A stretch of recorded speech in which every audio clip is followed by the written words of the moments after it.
The alien crashed into Earth at 2:17 in the morning. It came down through the clouds like a falling star, except it wasn't a star, it was a ship. A massive silver vessel tore through the atmosphere above the Pacific Ocean, trailing fire and pieces of burning metal. Military satellites detected it first, then radar stations, then every major observatory on Earth. Within minutes, the world's governments knew something had arrived, and it was dying. 3 hours later, the wreckage was discovered on a remote stretch of coastline. The ship had buried itself halfway into the sand. Its hull was unlike anything human engineers had ever seen. No engines, no visible weapons, no windows. Just a smooth metallic shell covered with strange symbols. Military forces surrounded the crash site before sunrise. Scientists arrived shortly afterward. Nobody was allowed within 500 meters. Nobody except one little girl. Her name was Maya Carter. She was 9 years old, and she wasn't supposed to be anywhere near the crash. Her father was one of the emergency technicians assigned to the site. Maya had been staying at the temporary command center with her father while her mother was working overseas. She had been told one thing repeatedly: stay inside. So, naturally, she didn't. At 7:43 a.m., Maya slipped through a gap between two supply containers.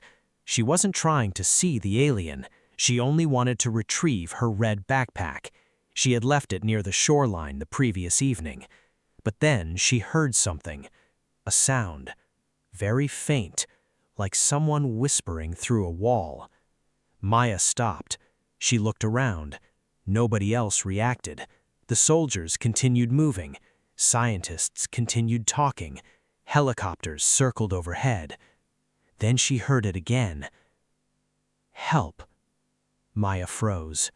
She looked toward the wreckage. The sound came from inside the ship. She stepped closer. Help? She whispered. Hello? The sound stopped. Maya waited. Then something answered, not with words, with a pulse. The metal wall in front of her briefly glowed blue. Maya reached toward it. The moment her fingers touched the hull, the entire ship went silent. Every light disappeared. Then a section of the hull opened. Maya jumped backward. A soldier spotted her. Hey! Maya ran. Stop! She didn't. She sprinted between two vehicles. The soldier grabbed her jacket. Where did you come from? Maya pointed toward the ship. There was someone inside. The soldier stared at her. Inside? Yes. He looked toward the wreckage. No one goes near that thing. But he's hurt. The frowned. How do you know? Maya hesitated. He told me. Within 10 minutes, Maya was sitting inside the command tent. 3 scientists surrounded her. A military officer stood behind them. Her father arrived moments later. Maya, he rushed toward her. What were you thinking? I heard someone. Her father knelt. Someone? Inside the ship. He looked at the scientists. One of them shook his head. We've scanned the entire vessel. There's no life inside? None that our instruments can detect. Maya frowned. But I heard him. Her father sighed. Maya, maybe you were scared. I wasn't. You were alone near an alien spacecraft. I wasn't scared. The officer interrupted. Let her speak. He crouched beside Maya. What exactly did you hear? Maya looked at him. A voice. What did it say? She answered immediately. Help. The officer exchanged a glance with the scientists, then asked, Anything else? Maya shook her head. Not yet. That afternoon, the world's most advanced scientists arrived. The ship was moved into a containment facility. The entire structure was placed under maximum security. Scientists used lasers, ultrasound, neutrino scanners, quantum imaging. Nothing. The ship appeared completely empty. But there was one problem. Every few minutes, Maya could hear it. Help. She would sit outside the observation chamber and hear the voice. Nobody else could. Then, at 6:18 p.m., the voice changed. Maya was sitting beside her father when she suddenly looked toward the ship. Her expression changed. Her father noticed. "What?" Maya whispered. "He's awake." The scientists looked up. One of them asked, "Who?"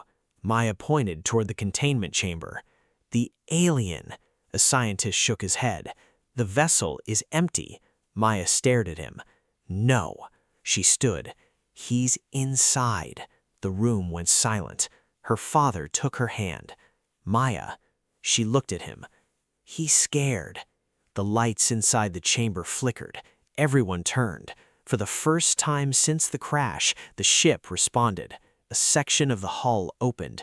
Inside was darkness. Then a shape moved. Something crawled forward. The scientists stepped backward. The soldiers raised their weapons. The creature emerged slowly. It was tall and thin. Its body was covered in dark silver armor. Its face had no visible eyes. Its chest was cracked open, revealing a faint blue glow beneath its skin. It took one step, then collapsed. The soldiers surrounded it. "Don't move." The creature didn't respond. Scientists rushed forward. One scanned it. "It's alive." Another checked the readings. "Barely." The creature suddenly raised one hand. Everyone aimed their weapons. But the alien wasn't looking at them. It was looking at Maya. Maya stepped forward. Her father grabbed her arm. "Stay back." The alien whispered something. The scientists immediately began recording. One of them activated a translator. The machine struggled. The alien spoke again. The translator produced static. Then one word appeared. "Run." The soldiers tightened their grip on their weapons. The scientists looked confused. "Run from what?" The alien turned toward the floor, then pointed downward. The translator activated again. "Below." The room became silent. Maya looked at the ground. Then she heard something the others didn't. A second voice, not from the alien, from beneath them. "We know you're here." Maya's eyes widened. She grabbed her father's hand. "Dad!" "What?" "We need to leave." The alien suddenly screamed. Every light in the facility exploded. The scientists fell to the floor. The creature pointed directly at Maya. And somehow, despite the chaos, Maya heard its final warning perfectly. "Do not open the door." Then the alien died. The room remained silent. Emergency lights turned on. Scientists slowly stood. The military officer looked at the dead creature. "Did anyone record what it said?" A scientist checked the recording. "Yes." "Play it."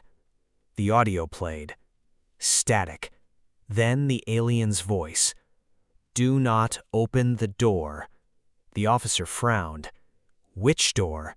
Nobody knew. The scientist replayed the recording. Again.